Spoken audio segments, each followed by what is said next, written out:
میرا تو وجدان کہتا ہے کہ اس روایت کو ہی مان لینا چاہیے. آقا امام زین العابدین آئے, آنے کے بعد ایک ایک کو جانتے تھے. حبیب ابن مظاہر کا سر ان کے جسم کے ساتھ, زہیر ابن قین کا سر ان کے ساتھ, عبداللہ ابن وہب کلبی کا سر ان کے ساتھ, آقا حسین کا سر ان کے ساتھ, اونو محمد کا سر ان کے ساتھ, علی اصغر کا سر ان کے ساتھ, حق قاسم کا سر ان کے ساتھ, علی اکبر کا سر ان کے ساتھ, ایک ایک شہید کا سر ایک ایک کے جسم کے ساتھ ان کے قبروں میں دفن کر دیا. ان کے قبروں میں دفن کر دیا. فاتحہ پڑھی.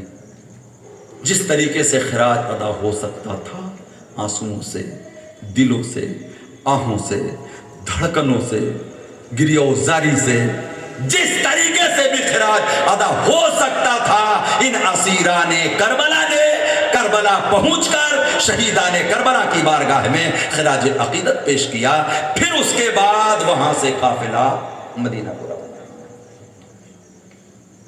اللہ رب العزت تو جو بھی آپ نے 10 دن کے اندر ذکر کیا, سنا, سنایا, ان میں جتنی باتیں قابل عمل اور قابل تقلید تھیں, اللہ رب العزت ہم سب کو اس پر عمل کی توفیق عطا فرمائے. جتنی باتوں کا تعلق ہمارے عقیدے اور ہمارے مذہب سے تھا, اللہ رب العزت اس پر مضبوطی کے ساتھ ہمیں ثابت قدم رہنے کی توفیق عطا فرمائے. اور جتنی باتیں ہمارے اور آپ کے لیے عشق اور محبت کی تھی, پروردگار عالم ان تمام عشق و محبت کی وادیوں میں ہمیں ہر وقت سیر کرنے کی توفیق عطا فرمائے. حسنین کی محبت عطا فرمائے, شہدائے کربلا کی محبت عطا فرمائے. مشن کربلا اور فلسفہ کربلا, مقصد کربلا, جس وجہ سے کربلا برپا ہوا, اس مقصد حسین پر ہمارا رب ہمیں صحیح طریقے سے عملی زندگی میں چل کر زندگی گزارنے کی توفیق عطا فرمائے. وما علینا الا البلاغ. استغفر اللہ ربی من کل ذنب